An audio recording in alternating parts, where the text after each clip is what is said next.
हूं, मैं सरदार हूं। और ऐसी कई उदाहरणें हैं पंजाब के अंदर। अगर किसी मुस्लिम के पास कब्रिस्तान नहीं था तो सरदारों ने अपनी जमीन देके कब्रिस्तान बनाए। यह कौन सा अधिकार है कि मैं किसी को चीज दान देना चाहता हूं?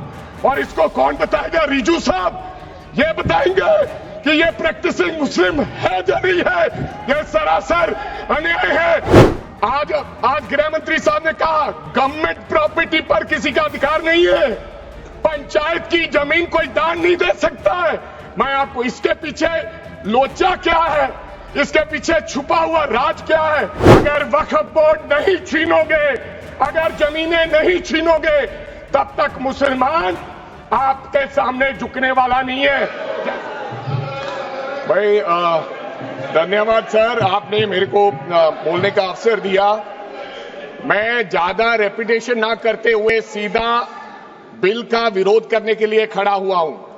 मैंने आज देश के गृह मंत्री का अच्छे तरीके से भाषण सुना और उन्होंने बार बार एक ही बार को 2-3 बातों को ज्यादा जोर दिया। एक तो उन्होंने कहा कि विरोधी दल भ्रम फैला रहे हैं, मुसलमानों के बीच डर फैला रहे हैं।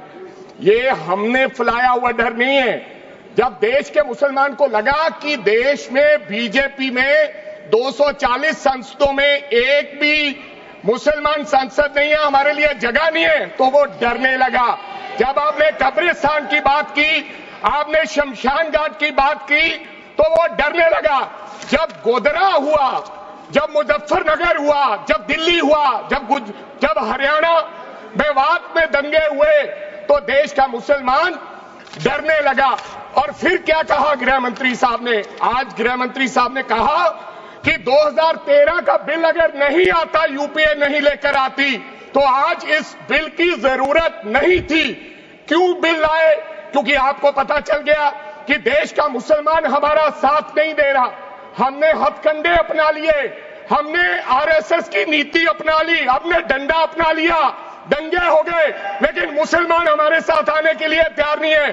फिर आपको पता चला, आपने एक और आंकड़ा दिया, आपने कहा 1913 से 2013 तक केवल 18 लाख मुसलमानों का जमीन था और 2013 से अब तक 21 लाख और हो गया, यानी कि 39 लाख टोटल जमीन हो गया। तो आपको किसी ने समझाया मुसलमान को अगर आपके बस में करना है, ये आरएसएस की नीति नहीं अपनाएगा जितनी देर आप इनकी सांस प्रणाली बंद नहीं करोगे। अगर वक्फ बोर्ड नहीं छीनोगे, अगर जमीनें नहीं छीनोगे, तब तक मुसलमान आपके सामने झुकने वाला नहीं है। जैसा आपने पंजाब में करने की कोशिश की, किसान झुका नहीं, पंजाब के लोग नहीं झुके, सिख नहीं झुके, तो आपने एमएसपी का झगड़ा आज तक डाला हुआ है कि किसान की सांस प्रणाली बंद कर दो तो पंजाब अपने आप झुक जाएगा। आर्थिक जब झुक जाएगा तो हमारी ईन मान लेगा और हमारे साथ आ जाएगा।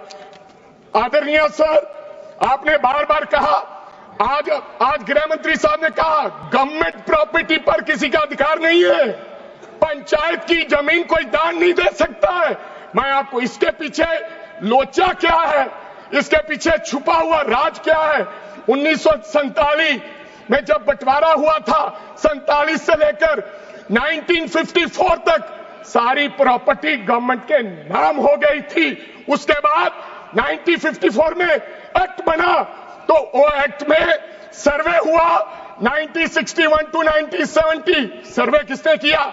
कलेक्टर ने। अगर पंजाब की, हरियाणा की, हिमाचल की बात करूं तो डिविजनल कमिश्नर अंबाला बैठते थे, उन्होंने सर्वे किया, तहसीलदारों ने सर्वे किया, तो वक्फ बोर्ड को यह जमीन देने का काम किया। अब क्या हो गया? जैसे राहुल गांधी कर्नाटक में भाषण देते हैं, गुजरात में मुकदमा दर्ज होता है, सजा हो गई। गवर्नमेंट की प्रॉपर्टी तो 1947 और 1954 में तो सारी प्रॉपर्टीज गवर्नमेंट की थी। अब एक बंदा खड़ा होगा तो वो कहेगा कि यहां पर ये गवर्नमेंट की प्रॉपर्टी है, डिस्प्यूट होगा, तो आप वक्फ बाय यूजर का अधिकार खत्म कर दोगे कि ये तो जमीन गवर्नमेंट की थी, आप उसकी जमीन छीन लोगे। फिर आपने कहा लिमिटेशन एक्ट की बात कर रहे हैं आप, और किसी धार्मिक स्थानों पर तो लिमिटेशन एक्ट लागू नहीं होता, इनके ऊपर क्यों आप जानबूझकर इनको अपनी लात के नीचे से दबाना चाहते हो, इनकी छाती पर चढ़ना चाहते हो, जानबूझ के मुसलमान को मारना चाहते हो, जानबूझ के इस देश में मिनॉरिटीज को खत्म करना चाहते हो। इसको एक्सपांस कर देना, जानबूझ के मारना चाहते हैं मुसलमान को, फिर और लोगों पे होगा। और लास्ट आपने कहा प्रैक्टिसिंग मुस्लिम, एक आपने और कंडीशन लगा दी लास्ट कि 5 साल प्रैक्टिस मुस्लिम होना चाहिए, वो दान दे सकता है। मैं सरदार हूं और ऐसी कई उदाहरणें हैं पंजाब के अंदर। अगर किसी मुस्लिम के पास कब्रिस्तान नहीं था तो सरदारों ने अपनी जमीन देके कब्रिस्तान बनाए। यह कौन सा अधिकार है कि मैं किसी को चीज दान देना चाहता हूं? और इसको कौन बताएगा? रिजू साहब ये बताएंगे कि ये प्रैक्टिसिंग मुस्लिम है या नहीं है? ये सरासर अन्याय है। कल को श्रोमणी गुरुद्वारा प्रबंधक कमेटी 1925 का सिखों का जो एक्ट है आप उसमें भी संशोधन करेंगे। आपको लगता है पहले मुस्लिम मारेंगे, फिर सिख मारेंगे, फिर क्रिश्चियन मारेंगे? ये आपकी सोच है और मैं बिल का विरोध करता हूं। This all words should be deleted from the record. मैं सरदार हूं और ऐसी कई उदाहरणें हैं पंजाब के अंदर। अगर किसी मुस्लिम के पास कब्रिस्तान नहीं था तो सरदारों ने अपनी जमीन देके कब्रिस्तान बनाए। यह कौन सा अधिकार है कि मैं किसी को चीज दान देना चाहता हूं? और इसको कौन बताएगा? रिजू साहब ये बताएंगे कि ये प्रैक्टिसिंग मुस्लिम है या नहीं है? यह सरासर अन्याय है। आज गृह मंत्री साहब ने कहा गवर्नमेंट प्रॉपर्टी पर किसी का अधिकार नहीं है, पंचायत की जमीन कोई दान नहीं दे सकता है। मैं आपको इसके पीछे लोचा क्या है, इसके पीछे छुपा हुआ राज क्या है? अगर वक्फ बोर्ड नहीं छीनोगे, अगर जमीनें नहीं छीनोगे, तब तक मुसलमान आपके सामने झुकने वाला नहीं है।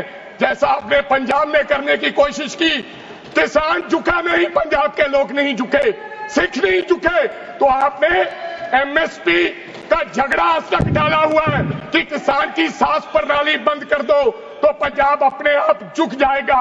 आर्थिक जब झुक जाएगा तो हमारी ईन मान लेगा और हमारे साथ आ जाएगा। आदरणीय सर, आपने बार बार कहा